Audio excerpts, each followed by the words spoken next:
Marcos capítulo 1, ainda estamos no capítulo 1. Vamos ler do versículo 14 até o 20. Marcos capítulo 1, do versículo 14 até o 20.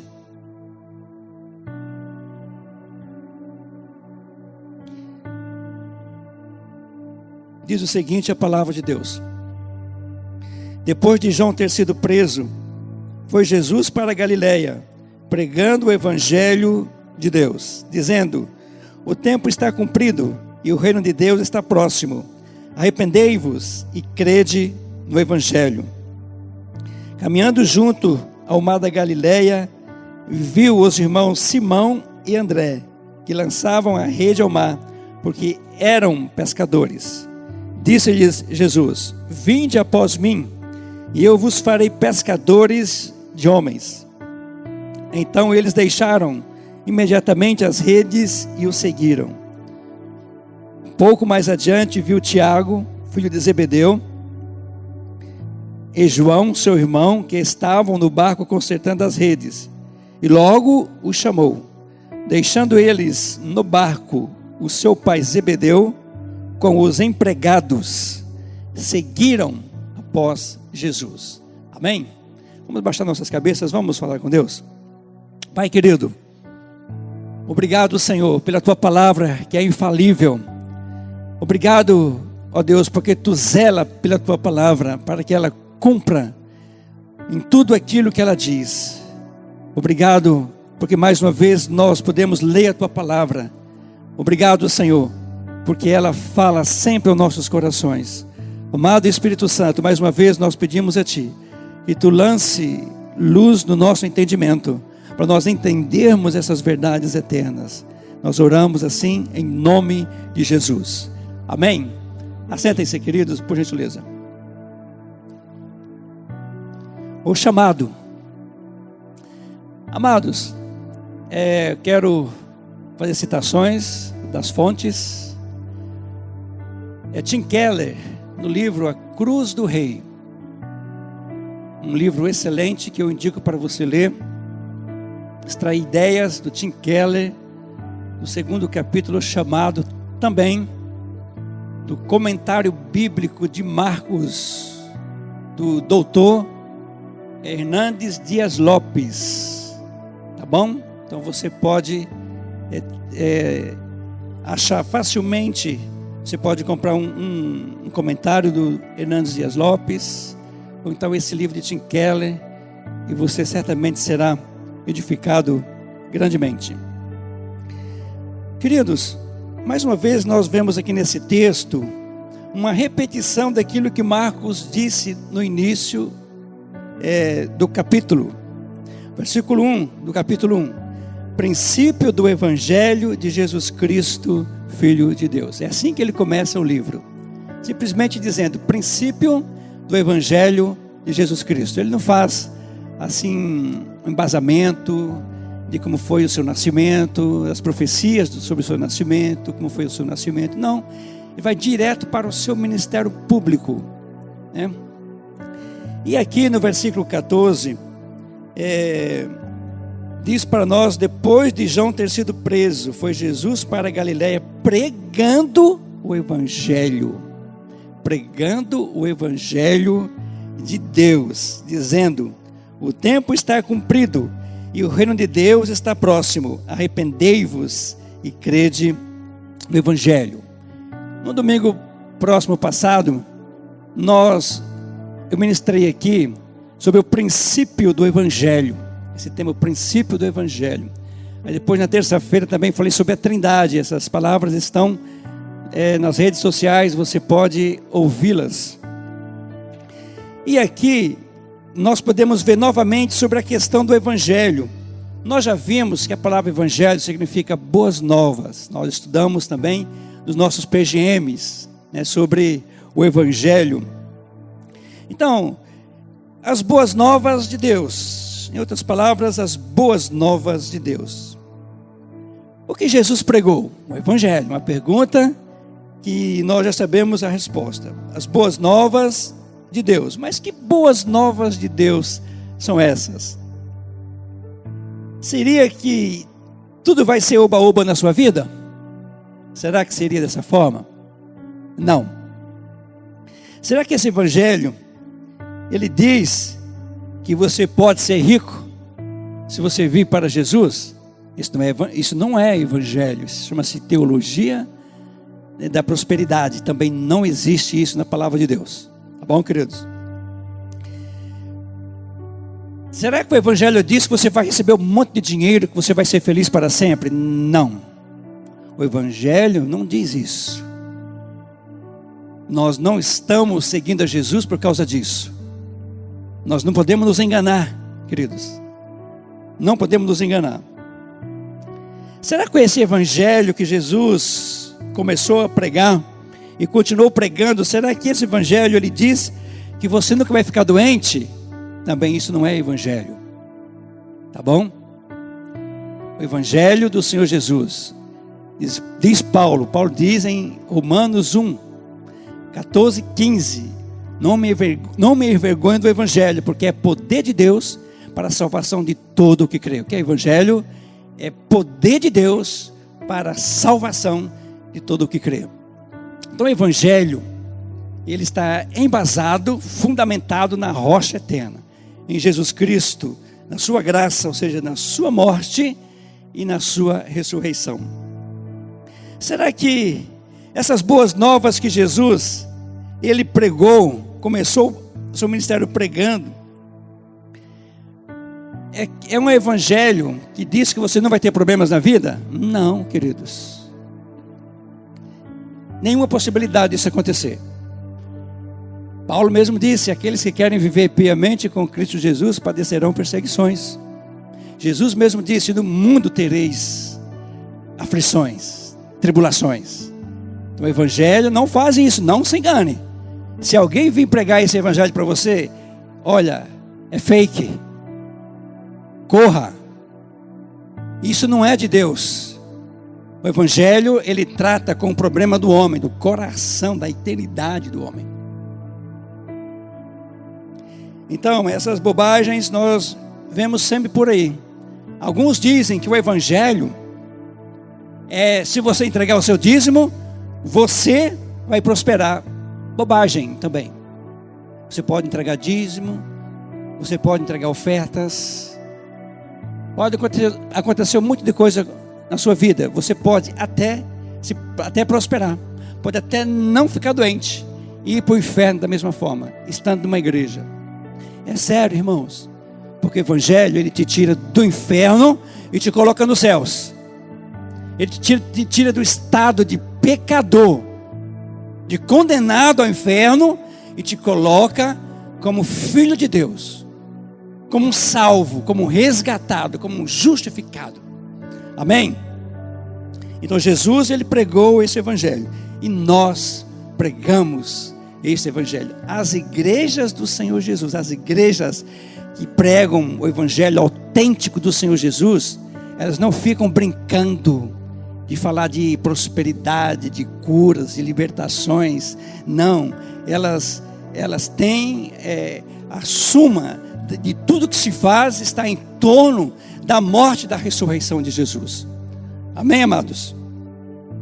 Muito bem. Então nós vamos ver sobre esta questão aqui do chamado de Jesus. Nós vamos ver aqui algumas coisas interessantes. Depois do versículo 14, Jesus, primeiramente no versículo 15, ele faz um chamado para se crer no evangelho. Não é mesmo? O tempo está cumprido e o reino de Deus está próximo. Arrependei-vos e crede no evangelho. Arrependei-vos e crede no evangelho. Aí depois, a partir do versículo 16 até o versículo 20, fala de Jesus chamando homens, chamando pessoas para pregarem o evangelho, para viverem em torno do evangelho. Então, nós podemos ver aqui nessas palavras de Jesus, versículo 16: caminhando junto ao mar da Galileia, viu os irmãos Simão e André, que lançavam a rede ao mar, porque eram pescadores. Disse-lhe Jesus: vinde após mim, e eu vos farei pescadores de homens. Então eles deixaram imediatamente as redes e o seguiram. Pouco mais adiante viu Tiago, filho de Zebedeu, e João, seu irmão, que estavam no barco consertando as redes, e logo os chamou. Deixando eles no barco seu pai Zebedeu, com os empregados, seguiram após Jesus.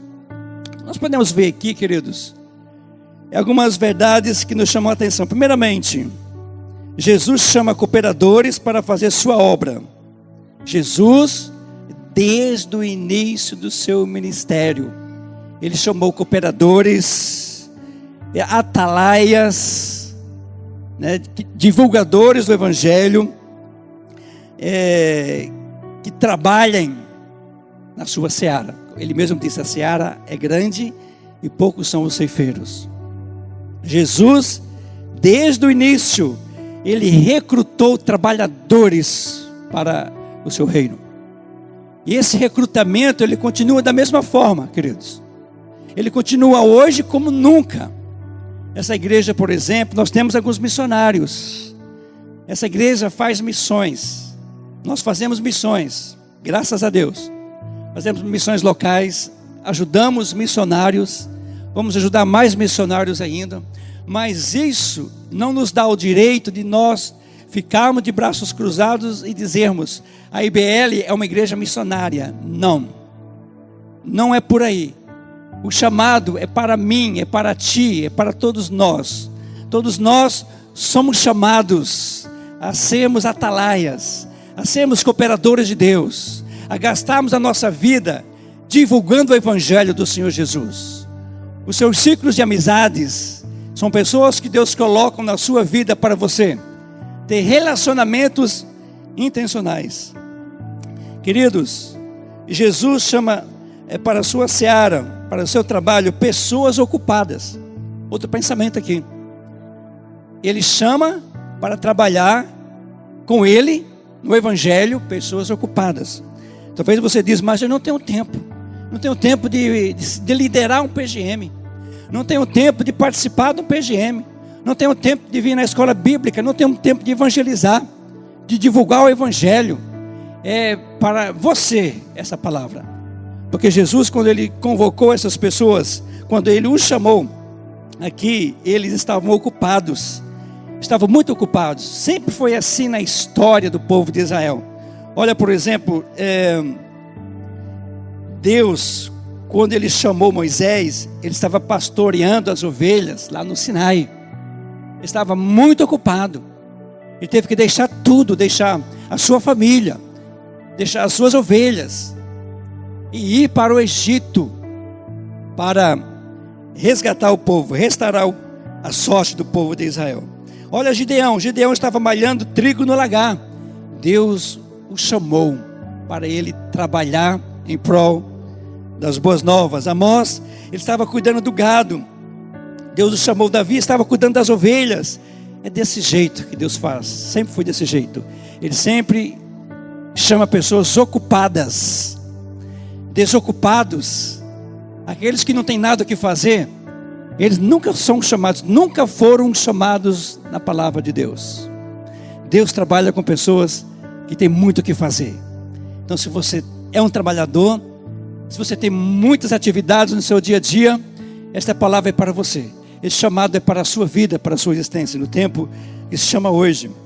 Olha, quando Jesus chamou esses homens aqui, o historiador Flávio Joséfo, ele diz o seguinte, que o mar de Tiberíades, o mar da Galileia, né, ele tinha 16 quilômetros de extensão e 14 de largura.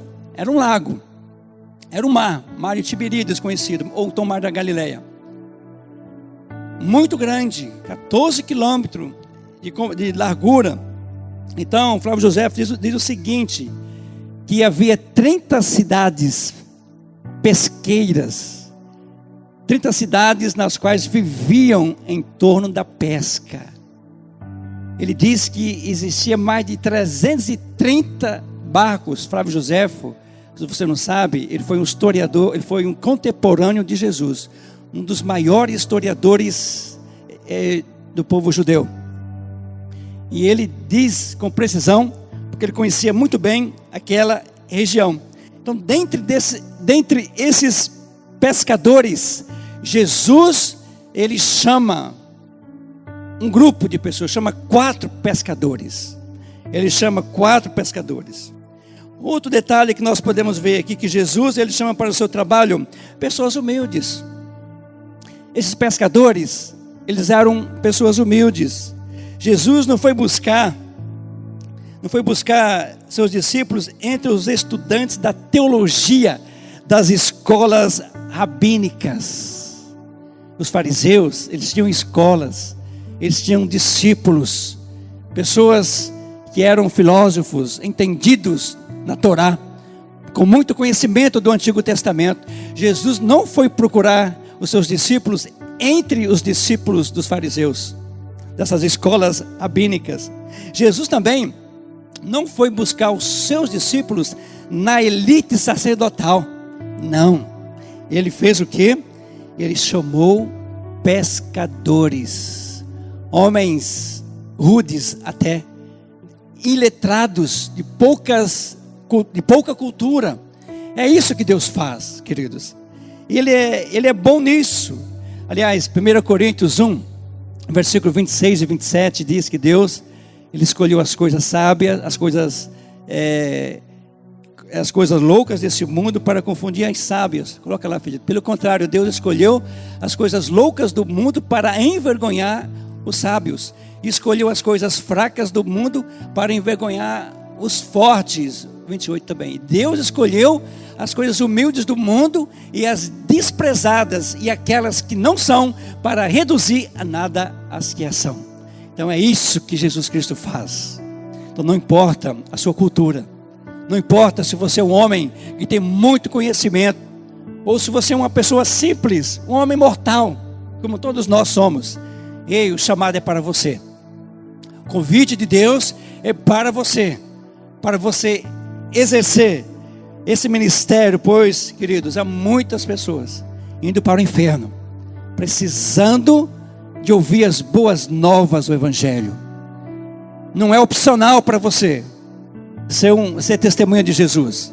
Como diz lá em Atos 1:8, semeeis testemunhas. Então nós somos testemunhas de Jesus. Amém? Jesus chamou homens iletrados e com eles revolucionou o mundo. Deus não precisa de estrelas, Ele precisa de homens preparados por Ele e capacitados pelo Espírito Santo de Deus.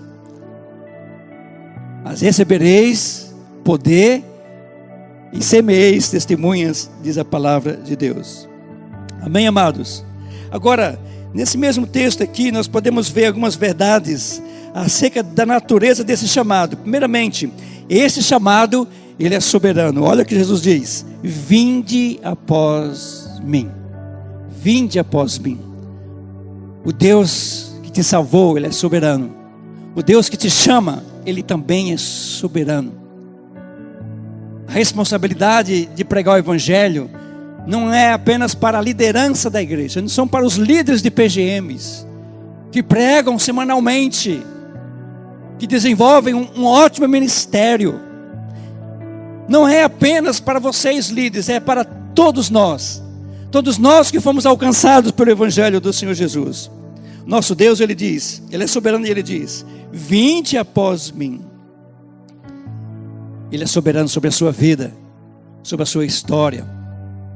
Eu gosto muito de estudar sobre a soberania de Deus. Tem um livro de Jonathan Edwards, e ele fala sobre a soberania de Deus. Para mim, se existisse só a palavra de Deus, estaria ótimo. E esse livrozinho eu levaria ele no meu bolso para ler de vez em quando um dos seus capítulos. A soberania de Deus é algo impressionante. Olha o que Jesus diz em João 15:16. Não foste vós que me escolhestes a mim, pelo contrário, eu vos escolhi a vós outros, e vos designei para que vades e deis fruto, e o vosso fruto permaneça. Olha, não somos nós que escolhemos, foi Ele que nos escolheu. Nós somos ovelhas do seu pasto, nós pertencemos aos seus pastos antes da fundação do mundo, diz a palavra de Deus. Nós fomos escolhidos, amados. Olha o que a palavra de Deus diz: aos que de antemão conheceu, ou seja, os que ele conheceu na eternidade, ou seja, antes que houvesse mundo, antes que houvesse haja, ele já tinha me escolhido, já tinha te escolhido.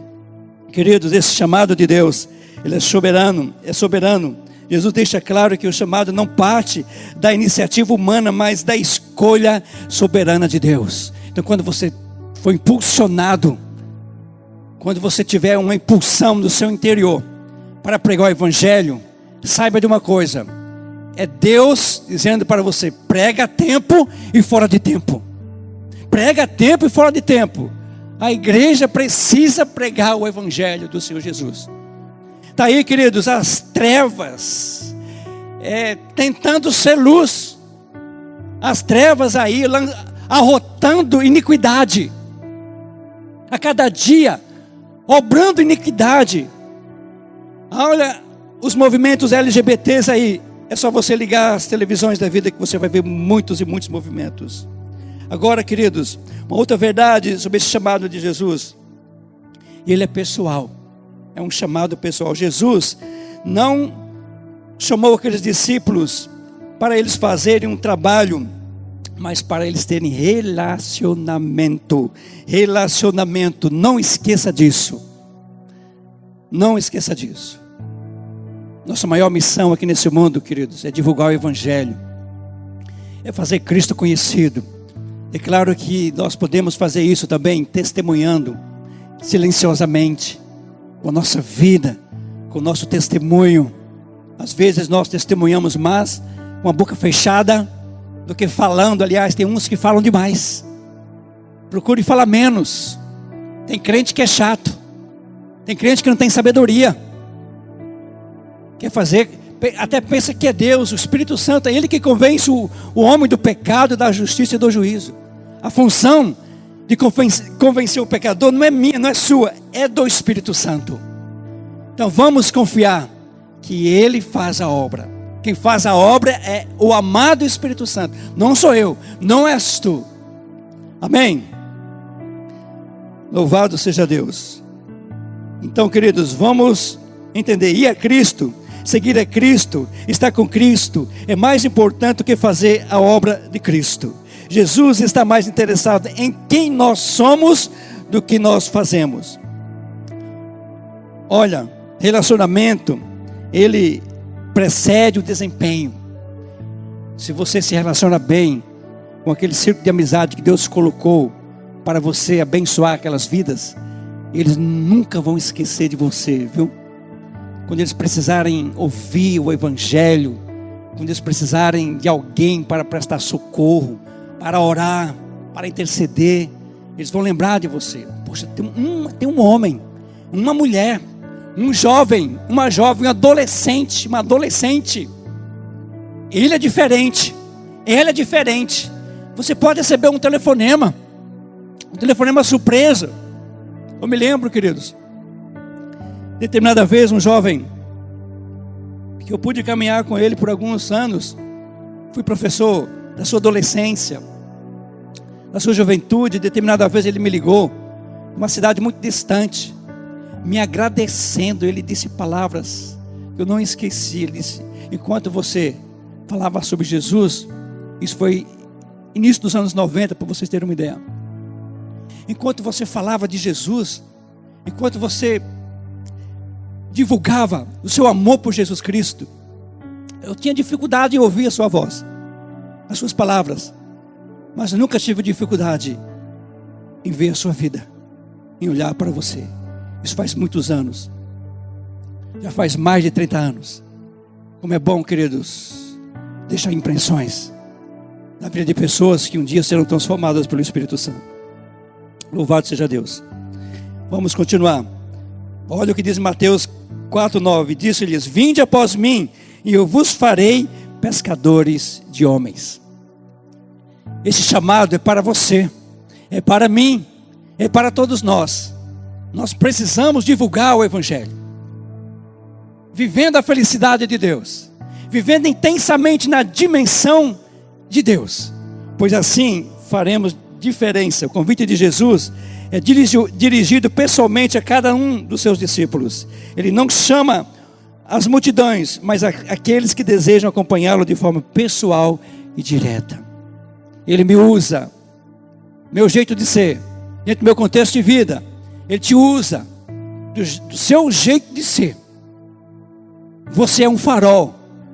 As pessoas olham para você dizendo: esse daqui é um crente, quero ser igual a esse aqui. Ou então eles podem olhar para você e dizer: esse daí que diz ser crente, não quero. Aliás, se for para ser desse jeito, estou fora. Eu já vi muitas pessoas falando isso, infelizmente. Isso, queridos, é para a nossa vergonha, para a vergonha daqueles que professam o nome de Jesus. Ainda um outro pensamento, querido, dentro dessas verdades, o chamado de Jesus, ele é transformador. É transformador.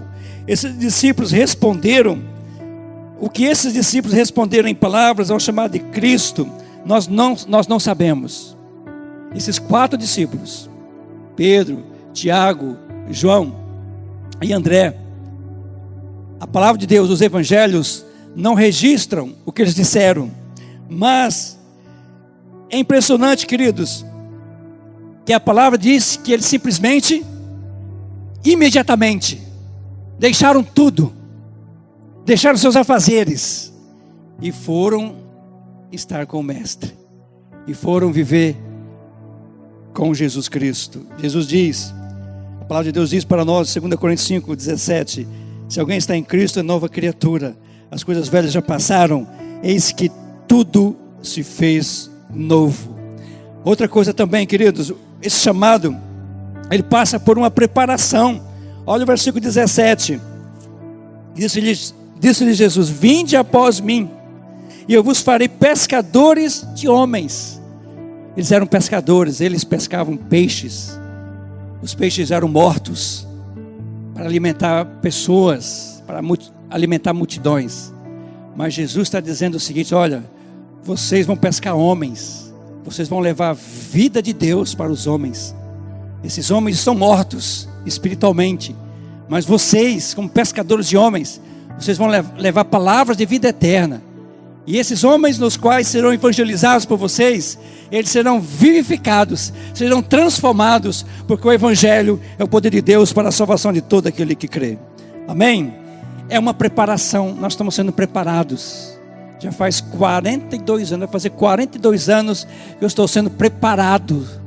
Olha, e esse preparo ainda não cessou, ele continua. Às vezes eu fico olhando para mim e dizendo: meu Deus, eu estou imaturo. Apesar de ter mais de 60 anos, 61 anos de vida, essa minha atitude não condiz com a atitude de um filho de Deus.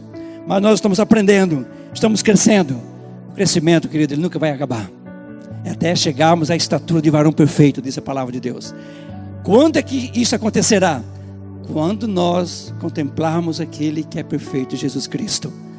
Quando nós contemplarmos aquele que venceu o pecado, venceu a morte, então nós seremos semelhantes a ele, como diz a palavra de Deus. Aqueles discípulos frequentaram a melhor escola do mundo.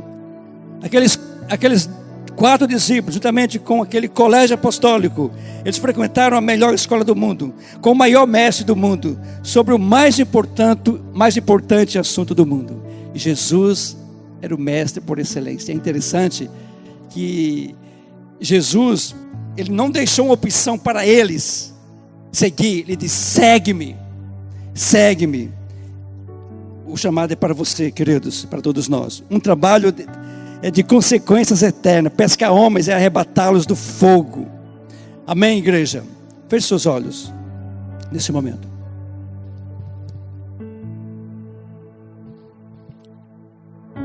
Eu sei que você entrou aqui nessa noite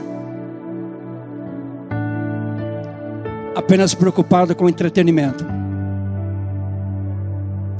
apenas preocupado com a sua vida pessoal, apenas preocupado com seus afazeres, apenas preocupado em ganhar dinheiro.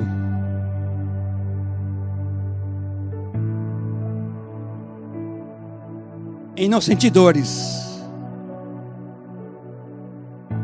em fugir de uma provável enfermidade. Mas deixa eu falar uma coisa para você.